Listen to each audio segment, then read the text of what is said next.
Good morning, PT on Ice Daily Show. Happy Thursday, everybody. Hope everyone is having a good Thursday morning so far. My name is Alan. I'll be your host today. CEO of Ice, fitness athlete, faculty member, here talking all things leadership on Thursdays. So before we get started, just a couple quick notes. If you are on the West Coast, hopefully you're out joining Mitch in Victoria, British Columbia, up in Canada with Sarah, or in Portland with Zach and our friend Guillermo. 2 Fitness Athlete Live courses going on this Thursday, this weekend. Still time to jump into those if you are interested.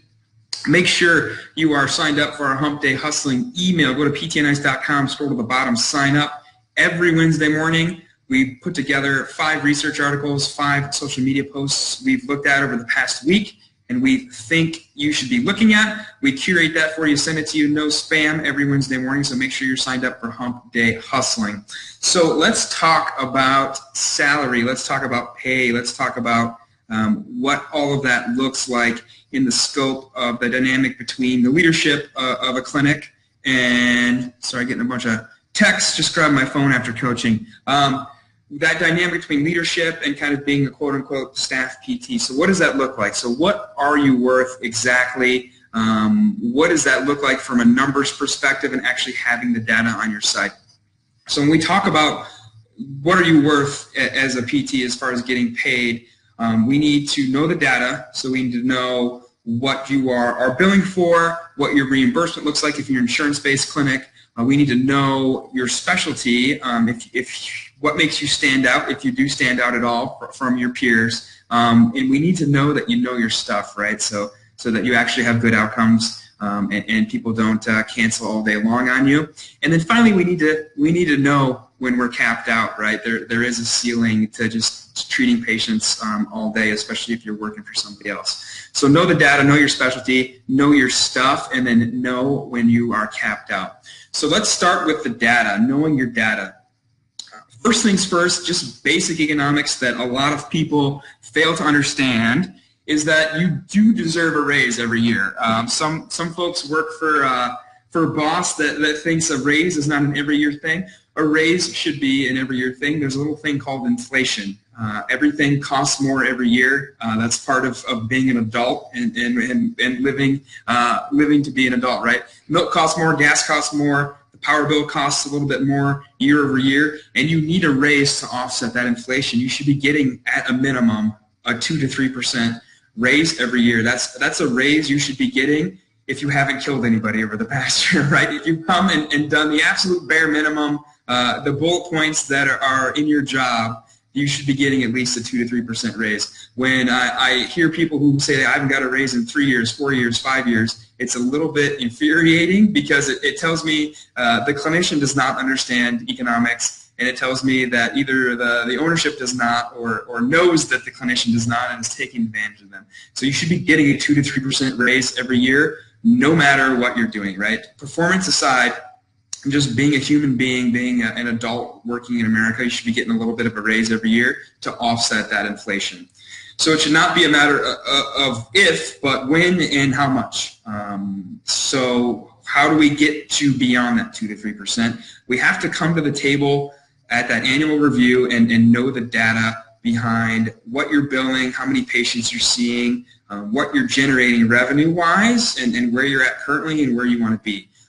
If you are thinking right now at this point, Alan, I don't have an annual review, that red flag, right? You didn't do your research before you took that job. If you are not having a semi-annual or annual review, you're in trouble already, right? That's something that should be going on.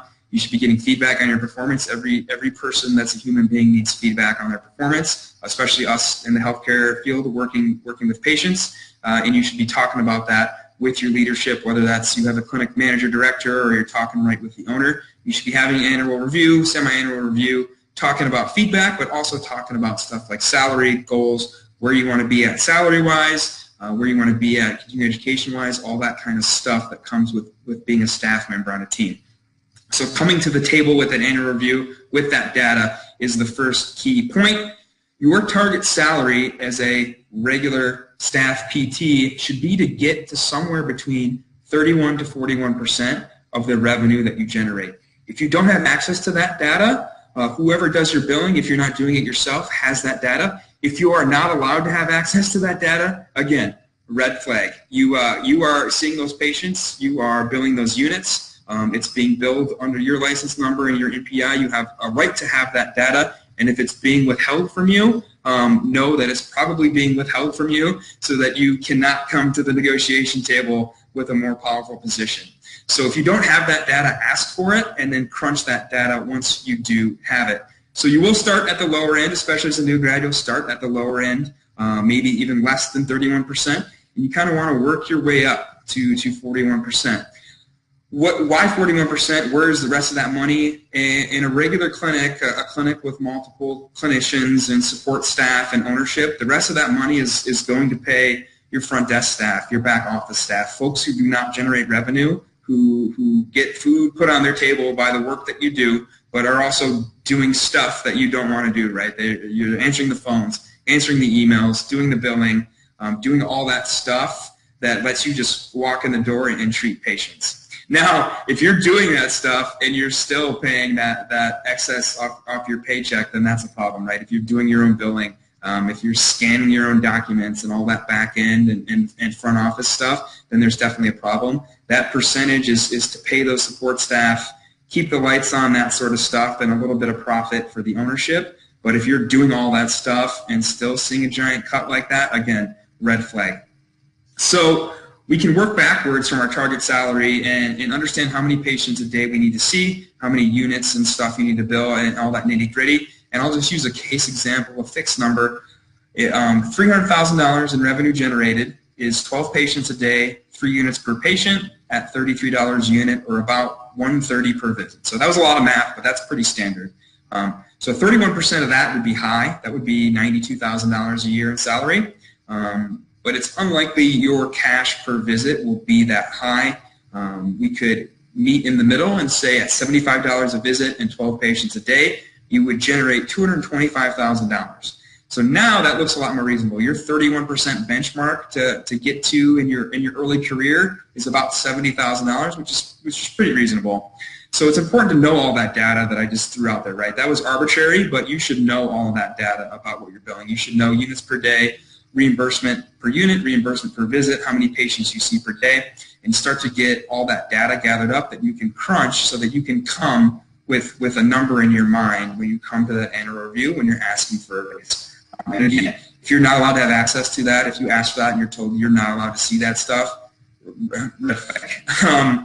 so in the early part of your career, maybe the first 5 years, you want to be just kind of marching up that leaderboard, definitely hitting that 31%, but working towards that 41%. And then that's going to be where you cap out at for most people. So for example, that same example that I just gave, billing $225,000 a year, your 41% of that is $93,000 of salary. You might not even get to that point. But that's probably going to be your ceiling, right? The notion that you will get $100,000, $125,000, $150,000 in salary as a staff PT that is just treating the patients that come in the door is unrealistic. Anybody that tells you that you can go get a job at Joe Schmo's PT clinic and make $150,000, especially in the first couple early years of your career, it's just unrealistic. The math just doesn't work out. It's certainly optimistic. I certainly agree that we are worth a lot with our knowledge and skills and our ability to save patients money, save the healthcare system money, but at the end of the day, the math just doesn't check out. You will not be making $150,000, $200,000 as a staff PT on salary, right? That's just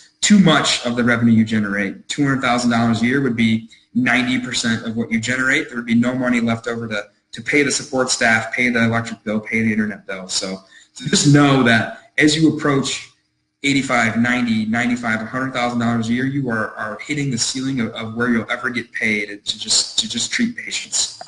So at that point, negotiating for more money won't help. You need to either look at doing other things, teaching, getting into management, maybe looking at research, because you're now locked in a position where you're being paid at what you're reimbursed, and you can't go any higher. So know that there is a ceiling there, but know that you have to have the data to know that you're at the ceiling, and getting that data and be able to come to the negotiation table with data-driven, objective information will help you get there and help you get there faster than just arbitrary raises that come out. A raise of $1,000 a year based on nothing tells us nothing about performance, tells us nothing about how close we're getting to that ceiling because we don't have the data baseline to back up. So that's the data. Let's move into knowing your specialty. This is really crucial. If you have a specialty or a niche, then you certainly stand out than just that traditional outpatient orthopedic clinician that just sees anybody with a pulse, right? When you have that specialty, you are worth more, and you can start to negotiate for more and get to that 41% a lot quicker. You can negotiate for a bigger percentage of revenue based on your specialty, right? People are coming to see you, especially if you are doing work outside of work to bring those patients into the clinic. If you are that killer pelvic floor physical therapist and you have an awesome Instagram page and you're putting out a ton of information about pelvic floor physical therapy and pelvic floor and how great pelvic floor physical therapy can be for pregnant ladies and postpartum moms, and you are doing all that on your own time, then you need to negotiate, maybe even on an individual basis, for a bigger share of the revenue you generate for those patients, right? You're doing all the work, right? The clinic is not doing any of the work. You're the one working on that Instagram, making the videos, making the content, showing up to the seminars. The clinic is not doing that work. They don't deserve nearly as much of their share as they normally would for a regular patient. You're doing all the work. You deserve the lion's share of that revenue you generate. Don't let people take that away from you. Don't just assume that that's part of the job. I've heard owners and managers say that's part of being a professional. It's giving back to the profession and spending your evenings making Instagram content and going to talk at seminars. And while I certainly agree that going to talk at maybe a state conference is a professional duty, spending all of your free time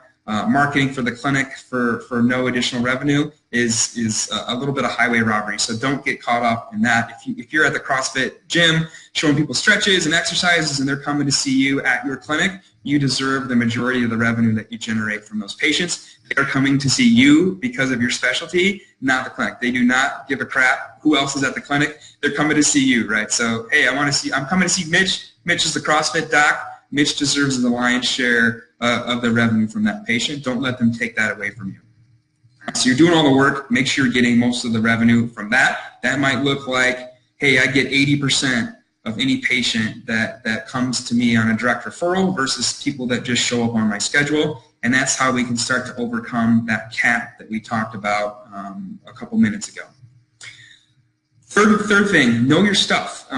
So that understand that when you're negotiating for a raise and you have all this data, it comes with a responsibility that you're actually good at your job. Again, you should get a little bit of a raise to offset inflation, but if you're asking for $5,000 more this year, make sure you're actually good at what you do, right? If your no-show cancellation rate is 35%, you don't deserve a big raise, right? People are not coming to see you. People are canceling on you. Something is wrong. You don't know your stuff. Maybe if you do know your stuff, you're just not making that connection. You're not building the bike enough for those patients for them to come back. So your no-show cancellation rate, where should that be? That should be below 13% for sure. Ideally 7% or less. Ideally 0%, maybe 1%, right? It snowed 18 inches. That's okay. But in the summer, your no-show cancellation rate should not be 13%. That's 5 or less no-shows or cancels per week when you're seeing 12 people a day, five days a week. Sometimes that involves training the front desk staff a little bit to ensure that when folks call to cancel, that they actually just get rescheduled. Like, hey, I can't make it at 4. Okay, can you make it at 5? Yes. Okay, that's easy fix, right? But make sure you're building the bike. Make sure you're actually demonstrating value, and you're selling that plan of care like we talk about here at ICE, so that your no-show cancellation rate just doesn't become a factor anymore. That's how you can most powerfully negotiate, aside from knowing your revenue generation when you go to ask for a raise. This can be an issue here. We hear this a lot. Hey, this is an issue. I live in a really low socioeconomic status area. Like, it's tough for people to actually physically get here, to ride their bike here or walk here or get on a bus. And that falls on you a little bit as a clinician to really know your biopsychosocial stuff, right? So if somebody can't come see you 3 times a week and they're canceling on you, then schedule them once every 2 weeks. Right? You're still able to check in on them. You're still able to update their home exercise program and progress them through a plan of care, and just kind of let them know that because they can't physically come to see you as often, they have to do more at home. That's still okay. The clinic is still making money. You're still caring for that patient. The patient isn't calling and canceling all the time, so just adjust the schedule. You don't have to see people 3 times a week for eternity. That's a model we've gotten stuck in that doesn't make any sense. I can't think of anything more boring than seeing somebody 4 days a week, right? Hey, Frank, how you doing? Well, I was here 8 hours ago. I'm no different. Well, I wouldn't expect you to be. That's not how physiology works, right? Like, just if people can't make it as often, just see them less. It's not that big of a deal, right? So consider that when you're actually plotting your schedule out. Can somebody actually come see me that often? If the answer is no, then put them on a schedule and frequency that they can come see you, and then your no-show cancellation rate will not take a big ding like that. Finally, last little bit here as we wrap up. Know when you are capped out. So we talked about the 41% mark. We talked about generation through other means, bringing patients in through different things that you're doing outside of work. And just knowing when you're capped out salary-wise, this is when you are not going to be able to negotiate for any more cash, right? You're making as much cash as you can. As a clinician, the thing you are probably going to negotiate for is time off. If you're listening to this and you are in leadership, don't take that bait. We consult with clinics all the time who have PTs, senior PTs who've been there 10, 15, 20 years, who are capped out salary-wise, and they just keep getting more and more time off, right? Some of these PTs have 6, 8, 10, 12 weeks off. That's awesome if you're the PT. You have 3 months of vacation time. That's amazing. If you're an owner or manager, that's terrible.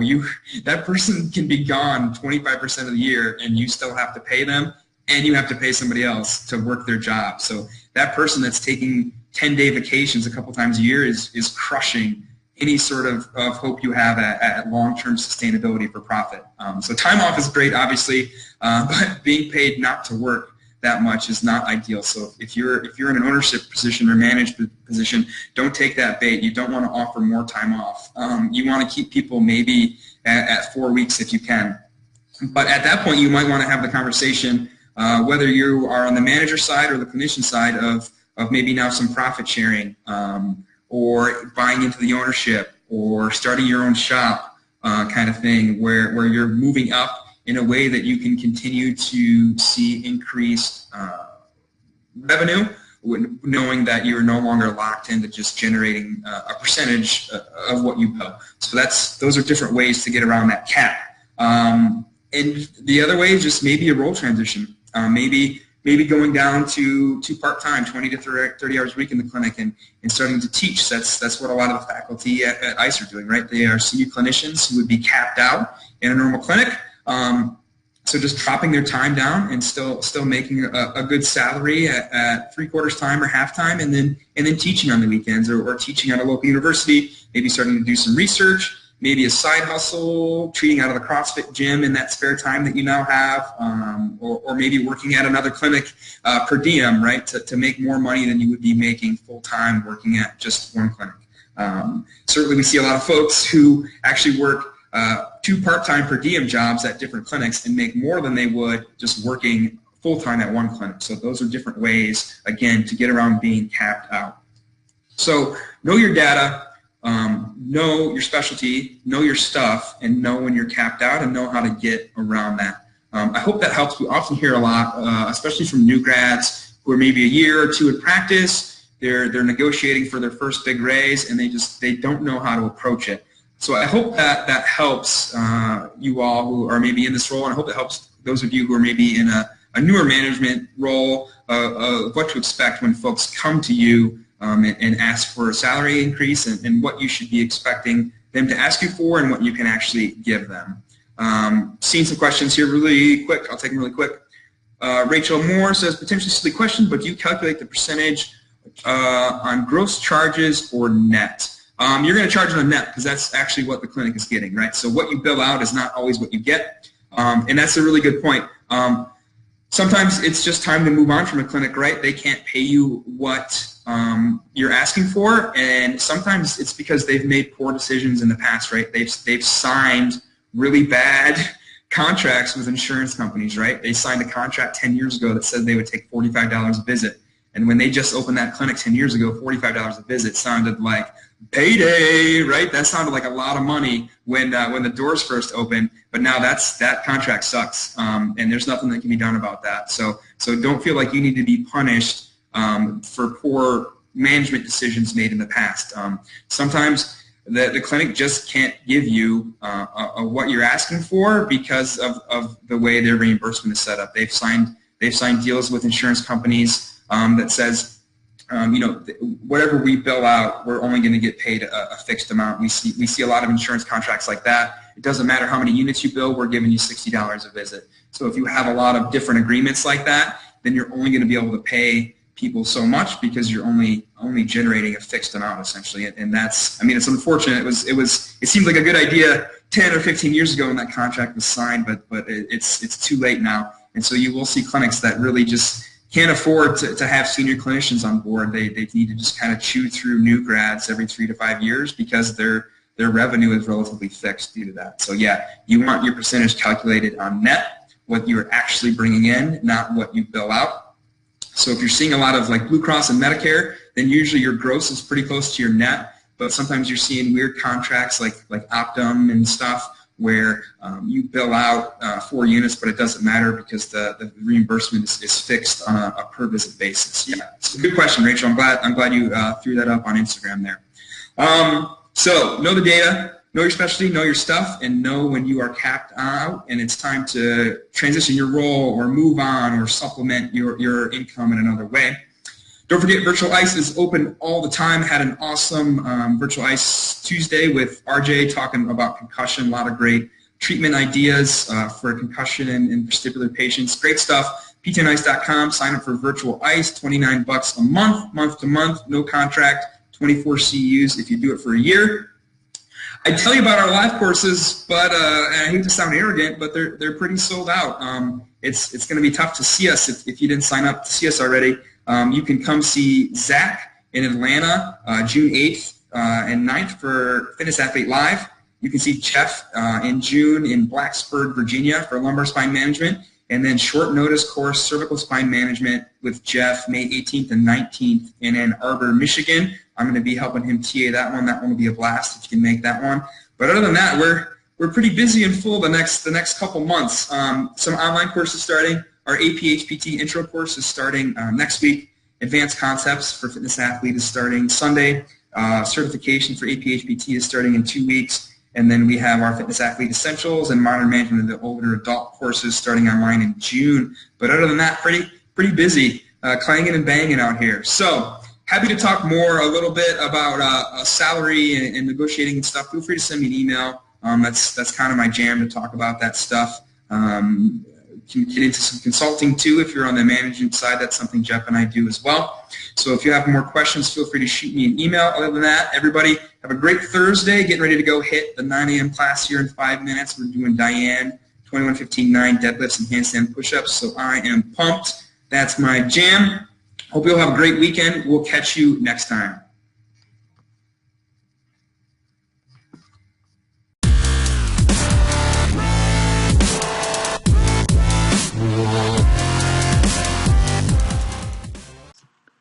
Hey, thanks for tuning in to the PT on Ice Daily Show. If you enjoyed this content, head on over to iTunes and leave us a review. And be sure to check us out on Facebook and Instagram at the Institute of Clinical Excellence. If you're interested in getting plugged into more ICE content on a weekly basis while earning CEUs from home, check out our Virtual ICE online mentorship program at ptonice.com. While you're there, sign up for our Hump Day Hustling newsletter for a free email every Wednesday morning with our top 5 research articles and social media posts that we think are worth reading. Head over to ptonice.com and scroll to the bottom of the page to sign up.